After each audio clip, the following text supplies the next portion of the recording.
G'day and welcome to Does It Matter? This is Kareem. There's been a lot of controversy lately about Gina Carano as the latest example of cancel culture. Lots of debate about whether she should have said what she said, or whether she should have been sacked or not. Whether Disney had a right to sack an employee, whether they were being selective or favourite.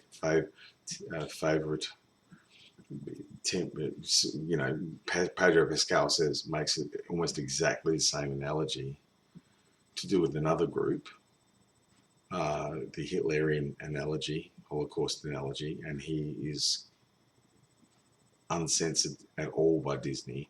She uses a similar analogy to discuss her own the political group that she seems to identify with, and she loses her job. So there's all those kinds of issues, and they're worthwhile issues to discuss. They've been discussed infinitum. I feel possibly the most important issue, certainly the one that seems to be escaping most people, is there is an inference that employers have the right to censor, sanction, or punish a person for the things they do in their own private time, private spaces, and private life. And that includes on public forums like Facebook. If people are posting on Twitter and Facebook and Instagram, they're still usually only posting to their followers or their friends, okay? And that makes it private. It's still posted under their personal identity, not their commercial identity. The idea that we have allowed corporations, large-scale fiscal entities, profiteering entities, nothing wrong with profit, but that's what they're primarily for, to determine whether your state-granted, ethically backed democratic rights are allowed to work or not, whether you're allowed to have free speech or not, freedom of expression, freedom of opinion, freedom of worship, whatever it is. They get to decide whether you're allowed to talk about it with your friends, with your followers, with your social groups, with your in-groups, with your influence groups. You're not allowed to discuss anything that they don't want you to discuss. And the inference by an awful lot of people is, well, she had a right to say what she said, Disney had the right to sack her. Well, I contest that second inference, that common inference by people that, well, a company has a right to sack you. No, they don't. If you haven't done anything wrong, if you're making them profit and they have no fiscal reason to sack you, they are dishonouring their fiduciary obligation to their shareholders to achieve the best possible result for them. Okay? So you're making money for them. You haven't violated any internal policies. You haven't violated your contracts on the work site, whatever it might be. It doesn't matter, in the workplace, on the work site. But what you do in the privacy of your own home, what you do in the sanctity of your own leisure time, should never, ever, unless there are criminal convictions involved, they should never be able to tell you, well, I'm sorry, James or Sally, you're not allowed to speak. You're not allowed to say opinions that we don't like. You're not allowed to talk to your friends. People have been sacked. I mean, Gina Carano's only the latest in a long list of people, both on the left and right, because the left gets censored too, particularly if they're not hyper woke.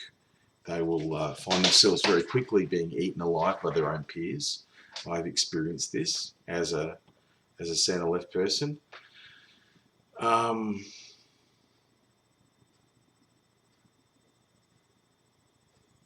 They're telling people what they can and can't say, who they can talk to, who they can interview. I mean, the list goes on. And we have allowed 25 years or so of corporate creep, Auto shutdown initiated, to inherently shape what we're allowed to do. So not only do we have to cope with the almost inevitable authoritarian creep of governments, nanny state politics, and so on and so on, we also have to deal with the fact that working hand in hand with them, their fellow elites, are ranks and ranks of corporations, thousands of them, and business associations and employer groups that just would love to have a much firmer hand over the serfs, us. Okay, that's the reality, and I'm not some butthurt Marxist. Quite the opposite.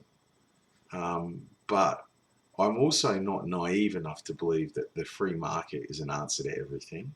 And I'm not naive enough to believe that human nature doesn't trump pretty much everything if it's not carefully watched and regulated.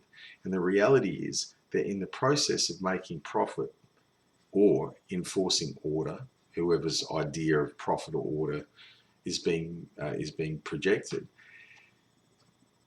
people will do almost anything that they can get away with. That's just people. Corporations and elites, social elites, economic elites, private elites, public elites, they're all people. And many of them are high performance, ambitious people who can rationalize better than most. So if they think they need control over us, they will extend that control over us, and they have been steadily for decades. And in most cases, it's an effective balance between the collective need to maintain order and social harmony and the individual need that society also requires for innovation, for lateralism, for diversity. But this latest debacle with Gina Carano highlights to me that not only are corporations not playing fair, they're picking and choosing the ideology they'll back, which creates incredible problems for society and leads to further tribalism and partisanship. And I have said this ad infinitum in other videos. But worse still, it acclimatizes us to the idea that because you work for someone, they own you. Because your opinions may, and probably very, very temporarily, influence their own marketing image, so to speak, that they have the right to curtail your fundamental democratic rights and to isolate you from people that you would normally interview, talk with, work with, socialise with, and perform with. I don't agree with that at all. I think that the protection of corporate IP over civil rights has gone far too far. And now we're having lots and lots of arguments over cancel culture, but cancel culture has been enabled, it has been caused by this corporate creep and authoritarian creep, but it has been force amplified by it. We are fundamentally driving a huge amount of our own personal power and our collective power as a society into the hands of our social and economic and political elites. And we are doing so under the assumption that it's a necessary thing or it's a good thing. It's not a good thing to let your boss own you outside of 1 minute outside of the time that you take their uniform off or you leave the workplace. You are and should remain free for all time to do as you please. Now, if you commit a crime, if you slander libelously or defame your employer, they're reasonable grounds for sacking, absolutely. I mean, if you go out and get drunk in your work uniform and commit a crime, again, they have every reason, good reason to sack you, okay, because you have actively damaged them in a fashion that you could have avoided, okay? You didn't have a right to be doing those things. You don't have a right to slander or libel or defame people. You don't have a right to commit crimes. So under those circumstances, yes, an employer like Disney could sack Gina Carano, but she didn't do any of those things at all. She didn't break any laws. She exercised her free speech, and she was effectively shut down and had a career that was worth millions of dollars cut short. And I'm sure she'll do well elsewhere. She's an okay actress, and she's got a lot of admirable attributes, and she's tough as nails. A great fighter too, back in the day. And she's the kind of person that bounces back onto her feet. The whole point is, this is a symptom of a much deeper problem. Governments and corporations, organised collective entities, should not be telling people what they can say in their own lives. That woman that made the apparently racist tweet many years ago that started this ball rolling, pardon me, itchy foot, she was sacked from her job for a stupid joke. And it was a dumb joke. It was dumb, and possibly it was bigoted. Okay? I don't think so. People make prejudicial sounding jokes and comments all the time because their motivation to do so is driven entirely by a need to please, a need to make people laugh, a need to incur some reaction. And it has nothing to do with their deep-seated beliefs about race. Okay, they're not an example of critical race theory as much as those nutbags would like to purport. It's just people trying things on, like kids try on mum and dad's clothes, like people try out new behaviours. That's what it is most of the time. It doesn't make it less gross or crass, but it's not cruel, it's not brutal. They're not racists in general. They're generally just acting in a prejudicial way or speaking in a prejudicial way, driven by motivation, by the complex social motivations that drive most of us. If you're looking for simple answers in this area, which unfortunately your average, sociology, gender studies / postmodernists are busy doing, then keep going with those dumb binary ideas. If you actually want to know what the truth is, or at least approach it and stay close to objective reality, then you've got to embrace complexity. Nonetheless, that's a bit of a digression. If you want companies to continue to own you and to encroach on your freedoms to the point where you not only have no privacy, but you have no right to express yourself any further, to the point where cancel culture becomes institutionalized, as it already is in China through the social credit system. When the Chinese first brought that in, there were many governments, including the Australian government, that made sounds about how it might not be such a bad idea. There were multiple MPs in this country that said, in theory, it's not a bad idea. In principle, it's not a bad idea. And the same sounds were made in the UK and the US. And it seemed that both right-wing and left-wing politicians were rather interested in the idea of controlling us. Corporations love the idea. They virtue signal loudly, while the only thing they actually really care about are profit margins and share prices, and the fat bonuses the executive boards will be receiving as a result.